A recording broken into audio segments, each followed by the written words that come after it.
Preston Phillips stood on that conference room table like he was announcing the next iPhone launch. Except instead of unveiling some revolutionary product, he pointed straight at me and yelled, "You're done, Calvin," just like that.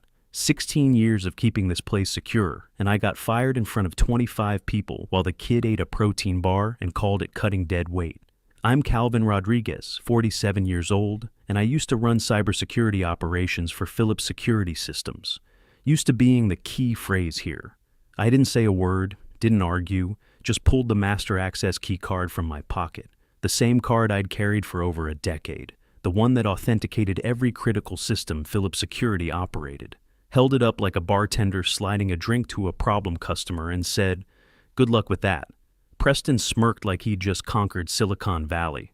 What he didn't know, what nobody in that room knew, was that wasn't just a door card. It was a hardware security token tied to every federal contractor certification Philips Security held, every zero trust perimeter, every compliance framework we operated under. See, Preston wasn't born into this business. He was manufactured in a trust fund factory. You could smell the generational wealth coming off his designer cologne. When his dad, Lawrence, stepped back for some personal discovery journey, the board reluctantly named Preston interim CEO. The kid immediately started calling himself a digital transformation visionary and referring to himself in third person, like some kind of tech deity. Preston sees inefficiencies in our legacy protocols, he'd announced during his first all-hands meeting. Preston believes we need to disrupt our own disruption paradigms. Half the room tried not to laugh. The other half was updating their LinkedIn profiles. Then came the purge. Started that Monday morning by firing Jerry, our documentation specialist who'd been recording security protocols since Windows 95. Poor guy just nodded quietly and packed his cardigan. Jerry had institutional memory stretching back to when we used actual physical keys for server rooms. Preston called him analog dead weight. Next, Preston slashed the training budget and cut 2 remote workers over Zoom, muting them halfway through their goodbyes. Sarah from compliance tried to explain that those remote workers managed our West Coast client authentication systems. Preston waved her off. "We'll automate that process," he said. "Humans are inefficient, but I was the prize, the power move." Preston needed a scapegoat with a name people recognized, someone who represented the old way of doing business, needed to prove the legacy thinking was finished. So he took me out like a rusty server rack, loudly, publicly, with maximum spectacle. "Calvin represents everything that's holding Philips Security back," he announced to the assembled staff. "While he's been building walls, the industry has moved to cloud-native solutions. We need architects, not maintenance workers." The kid had no idea what he was talking about. I wasn't building walls, I was building zero-trust security frameworks that kept federal agencies confident enough to trust us with classified infrastructure contracts. But explaining that would require Preston to understand the difference between cybersecurity theater and actual cybersecurity. I walked past the reception desk, past the shocked interns, past that motivational poster I'd always hated. "Innovation drives excellence," and straight to my truck. Sophia Martinez, our receptionist, looked like she was about to cry. She'd been there 8 years, had seen plenty of people come and go, but never like this. Didn't drive home right away. Sat in that parking garage staring at that key card. It felt heavier than usual, not the plastic itself, but what it represented. Access, authority. 16 years of accumulated cybersecurity knowledge that Preston just threw away like a used coffee cup. Then I opened my glove compartment and pulled out the blue binder I'd kept there for emergencies. NIST Cybersecurity Framework Documentation, SOC 2 Compliance Matrices, Federal Contractor Protocols. This wasn't some personal revenge folder. This was institutional memory in 3-ring form. 16 years ago, when Philips Security was still operating out of a converted warehouse in South Austin, Lawrence trusted me with access that didn't come with a fancy title, just massive responsibility. I was the designated security custodian on paper, and the guy who actually kept the data safe in practice. Lawrence understood something his son never would. In the cybersecurity business, trust isn't built on buzzwords or quarterly innovation metrics. It's built on consistent, reliable protection of other people's most sensitive information.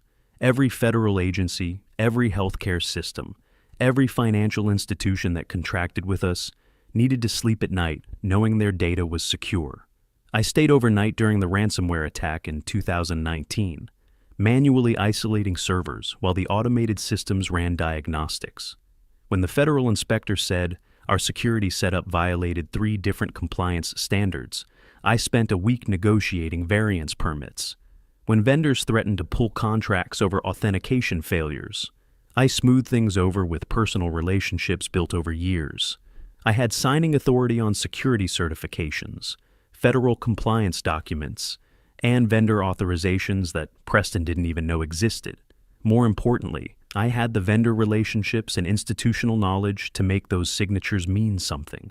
Lawrence had made me the single point of contact for every critical vendor relationship, every compliance requirement, every system that kept Philips security running. Not because I was a control freak, but because that's how you maintain security in a federal contracting environment. One person signs, one person is responsible, one person can be held accountable. You don't fire the master encryption key. You transition them properly. You document the handover. You spend weeks training their replacement. You say thank you and throw a retirement party. But Preston wanted headlines, not process. He wanted disruption theater, not operational continuity. Let him play CEO. Let him fire good people and throw tantrums about legacy thinking. He just eliminated the one person who knew where all the digital security was buried. My front door always stuck a little. Foundation shifted during that 2011 earthquake, and I never bothered fixing it. Kinda liked that it pushed back when something wasn't right. I kicked it open, dropped my bag by the coffee maker, and sat at my kitchen table. I wasn't angry yet, just quiet. There's a specific kind of silence that happens when something you've built gets handed to someone who thinks cybersecurity is just another software subscription. I went to the hall closet and reached behind the winter coats, pulled down a black binder that hadn't seen daylight since our last federal audit. Inside was everything Preston forgot to ask about during his streamlining: vendor authorization codes, NIST compliance protocols, SOX documentation requirements, multi-factor authentication hierarchies, and on page 1 in official government letterhead, Calvin Rodriguez, designated security custodian for Philips Security Federal Contractor Certification. When you don't demand corner offices or executive parking spots, people forget what they've signed. But I remembered every late-night conference call with federal auditors, every emergency security patch, every compliance deadline I'd met, while everyone else was focused on quarterly earnings. My signature wasn't just on internal documents, it was registered with 3 federal agencies as the primary contact for security clearance verification. The Marines taught me that security and supply chains are only as strong as their weakest link. Turned out, I wasn't just a link in Philips Security's chain. I was the master encryption key holding the whole thing together. So I started making calls. First call was to Sophia at Secure Host Infrastructure. She picked up on the second ring, voice already tense. Calvin, thank God. We've been getting credential verification errors since this afternoon. What's going on over there? I kept it simple and professional, just letting you know I'm no longer authorized for maintenance overrides on the Tier 3 systems. Dead silence then. But your name's still the primary contact on our federal contractor portal. You're listed as the compliance verification officer.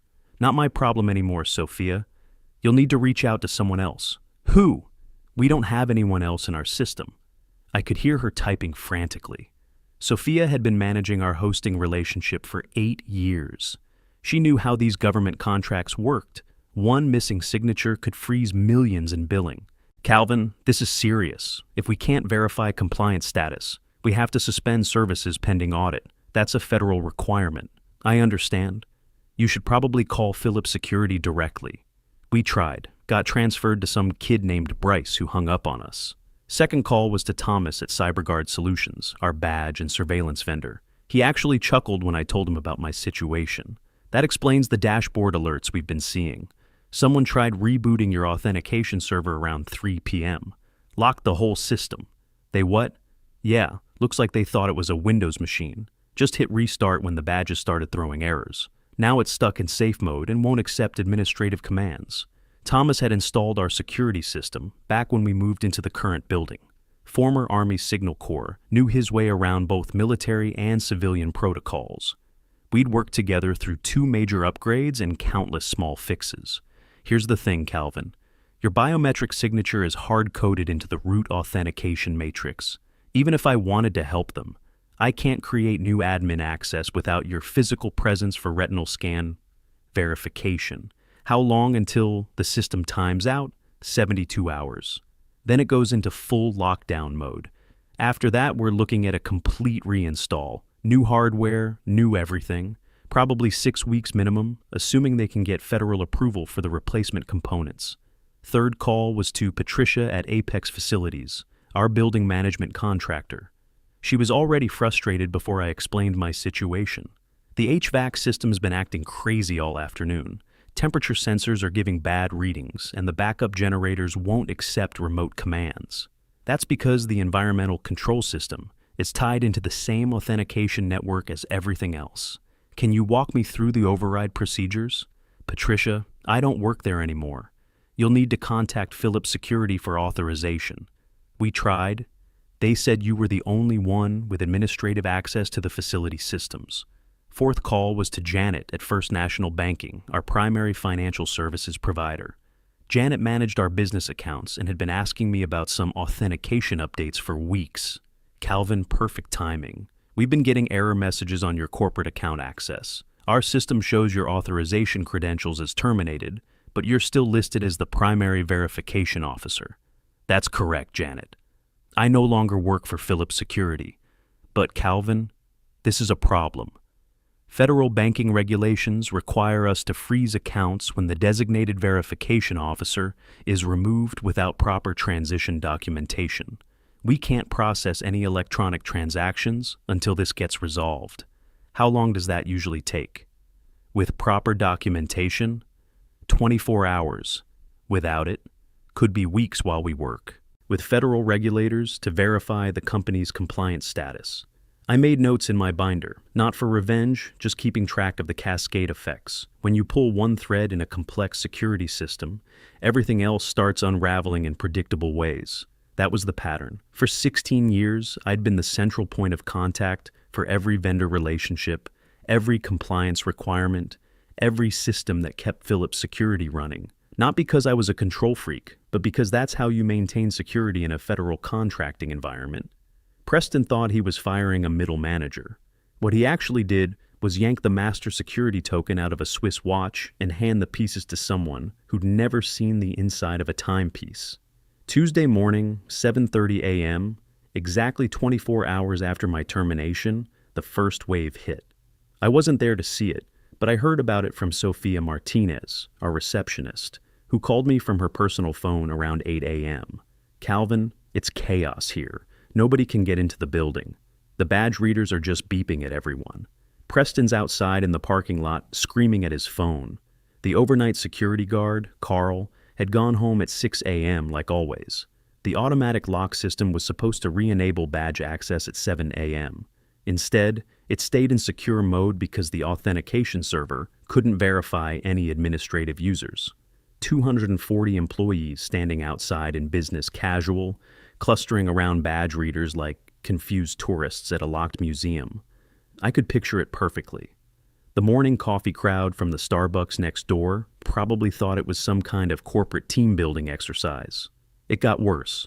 Thomas Williams, our head of technology and probably the smartest guy in the building, tried explaining the situation to Preston over speakerphone while half the company listened in.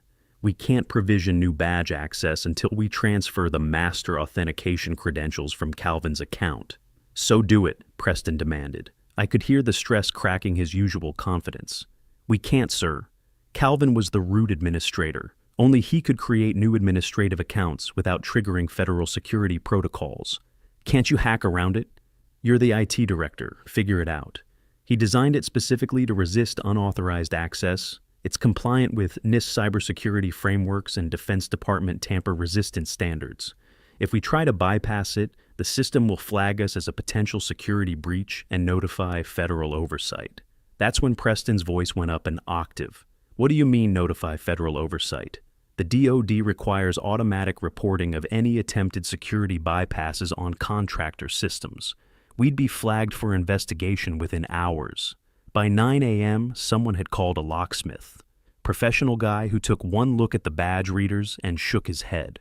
Sophia told me he actually laughed when Preston demanded he just drill them out.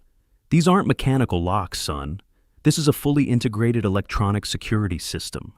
I can't just drill these out without setting off alarms from here to Washington.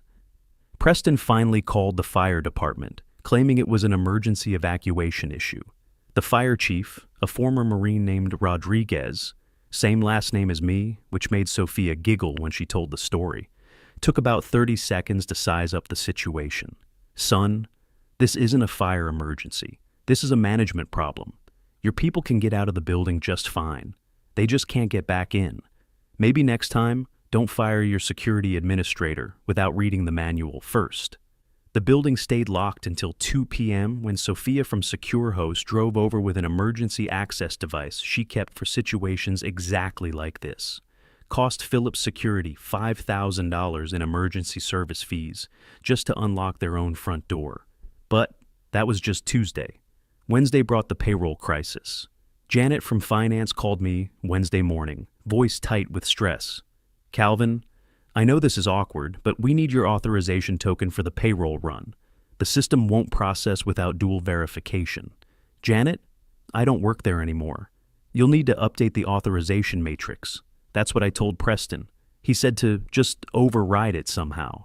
I had to laugh. You can't override federal banking regulations with management enthusiasm. Those protocols exist for a reason. What reason? Sarbanes-Oxley compliance. Every federal contractor has to maintain separation of financial authority. One person controls the money. Another person verifies the transactions. If both signatures come from the same authorization level, it triggers an audit flag. Janet went quiet. She'd been doing payroll for 6 years, but never had to understand the underlying compliance architecture. Why would she? That was my job. How long do we have? Payroll processors give you 72 hours to resolve authentication issues before they freeze the account. After that, you're looking at manual check processing for 240 people. By Thursday morning, the vendor calls started coming to me instead of Philips Security. Word travels fast in the cybersecurity vendor network. When a major contractor's compliance officer gets terminated without transition, people start asking questions. Michael from TechFlow Industries called around 10 a.m. Calvin, I heard you're no longer with Philips Security. That true? That's correct. Well, that's a problem. Our automated system flagged your company as non-compliant this morning. Your purchase orders require verification from the designated custodial officer before shipment. That's been you for 8 years. Not anymore, Michael? Who's the new custodial officer? I don't know. You'd have to ask them. Michael sighed. Calvin, you and I both know how this works. One missing signature could freeze millions in billing. We're going to have to suspend all. Shipments pending customer verification review. How long does that usually take? With proper documentation and federal approval. 6 to 8 weeks minimum. New background checks, new vendor qualifications, new compliance review. And that's assuming no violations are found. Fifth call came from Rebecca at Cyber Insurer, our cybersecurity insurance provider. Her voice was professional but concerned. Calvin, we're conducting our quarterly compliance review and noticed some irregularities in your authentication systems. Our monitoring software shows multiple security protocol violations over the past 48 hours. That's because they fired their security administrator without proper transition. Long pause. I see. Calvin, this puts us in a difficult position. Our policy requires active cybersecurity oversight by a qualified professional. If Philips Security no longer has designated security management, we may need to suspend coverage pending compliance verification. What does that mean for them? No cybersecurity insurance means they can't fulfill federal contractor obligations. Most of their clients require active coverage as part of the contract terms. By Thursday afternoon, the cascade was accelerating. Sophia called to tell me that 3 senior engineers had submitted their resignations. Word was getting around Austin's tech community that Philips Security was having management issues. Other companies were already reaching out to their key staff with job offers. Preston's been in meetings with lawyers all day, Sophia whispered. Lawrence is flying back from his retreat. The board called an emergency meeting for Friday. That's when I knew the real consequences were just beginning. Friday morning brought the call I'd been expecting. Global Tech Corporation's legal department. Mr. Rodriguez, this is Jennifer Walsh from Global Tech Legal. We're conducting a compliance review regarding the Philips security contract and would appreciate a few minutes of your time. The hammer was about to fall. Jennifer was thorough and professional, asked specific questions about my role, my termination circumstances, and current access status. I answered everything honestly. Mr. Rodriguez, according to our records, you were the verified custodial officer for all federal contractor certifications. Is that correct? Yes. And you were terminated without a formal transition of those responsibilities? That's correct. Are you aware of any compliance violations or irregularities that might have prompted your termination? No. I was fired for being dead weight according to the interim CEO. Long pause. I see. And in your professional opinion, does Philips Security currently have proper custodial oversight for federal contracting requirements? No, they don't. How long would remediation typically take? 6 to 8 months minimum. New background checks, new vendor qualifications, new federal oversight approval. And that's assuming no compliance violations are found during the review process. Thank you for your candor, Mr. Rodriguez. We may have follow-up questions. Monday morning, the hammer fell. Global Tech's procurement office sent a formal notice to Philips Security. Contract negotiations suspended pending compliance verification review. The $180 million cybersecurity contract, representing roughly 40% of Philips Security's annual revenue, was officially on hold. Preston called an emergency staff meeting. I wasn't there, but Sophia filled me in later. He stood in the same conference room where he'd fired me and tried to explain why their biggest client had just walked away from the negotiating table. This is a temporary misunderstanding, he told the assembled staff. Global Tech is being overly cautious about some paperwork issues. We'll have this resolved within the week. Thomas Williams, the IT director, raised his hand. Preston, if this is just paperwork, why don't we fix it? We're working on it. Who's working on it? Calvin was our compliance officer. We don't need Calvin. We can handle this internally. With who? You fired the only person who knew how the compliance systems worked. Preston's face went red. We'll figure it out. That afternoon, Philips Security's stock price dropped 12% on news of the Global Tech contract suspension. The financial press picked up the story. Philips Security loses major contract amid compliance concerns. Local business reporters started digging into the details. They found the timeline. Compliance officer terminated Monday, major contract suspended Friday. The optics were devastating. Lawrence Phillips cut his personal discovery journey short and flew back from whatever meditation retreat he'd been attending. By Wednesday, he was back in the building, having quiet conversations with board members and looking like a man who just discovered his house was on fire. The final board meeting wasn't on any public calendar. No corporate communications, no press releases. This was the kind of meeting that happens behind closed doors with phones left outside and voices kept deliberately low. Patricia Lawson, the general counsel, called me Thursday evening. Calvin, I need to ask you some questions for the board. Can you come in Friday morning, 9 a.m.? Am I being subpoenaed? No, nothing like that. We just need your professional assessment of the current situation. I showed up wearing my best suit. Marine dress blues taught me that how you present yourself matters when the stakes are high. The boardroom felt different than it had during my firing. Quieter, more serious. Lawrence Phillips sat at the head of the table, looking like he'd aged 5 years and 2 weeks. Preston was there, flanked by legal counsel, and what looked like a stack of documentation with my name highlighted throughout. Patricia started with the basics. Calvin, can you walk us through your role as systems custodian? For 20 minutes, I explained the compliance architecture I'd built over 16 years. Federal. Contractor requirements, vendor authorization matrices, financial oversight protocols. The board listened without interrupting, taking notes. When you were terminated, was there any transition of these responsibilities? No. I was told to clean out my desk and leave immediately. One board member leaned forward. Mr. Rodriguez, in your professional opinion, can Philips Security currently fulfill its federal contracting obligations? No, sir. not without significant remediation and recertification. How significant? 6 to 8 months minimum. New background checks, new vendor qualifications, new federal oversight approval. And that's assuming no compliance violations are found during the review process. Lawrence asked the question I'd been expecting. What would it take to fix this quickly? You'd need me to come back and execute a proper transition. But even then, the damage to vendor relationships and client confidence would take years to repair. Preston finally spoke up. This is all being blown out of proportion. We can hire consultants to handle the paperwork. Patricia slid a folder across the table. These are the estimates from 3 different compliance consulting firms. Minimum cost $2.8 million. Timeline 12 to 18 months. And that's with no guarantee that federal agencies will accept the transition. The room went quiet. You could hear the HVAC system cycling, the same system that was still throwing temperature alerts because nobody knew how to reset the authentication protocols. There's one more thing, Patricia continued.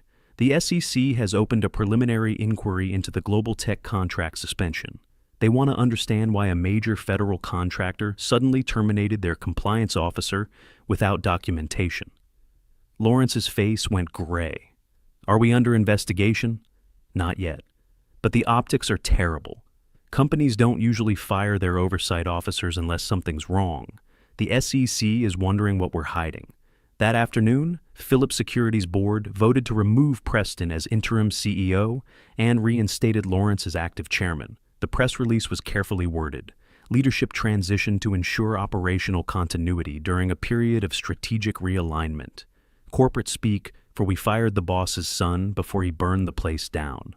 I spent the weekend setting up Rodriguez Cybersecurity Consulting, rented a small office downtown, had business cards printed, registered with the State Business Bureau. Nothing fancy, just professional. Monday morning, my phone started ringing. First call was from Michael at TechFlow Industries. Calvin, I heard you're consulting now.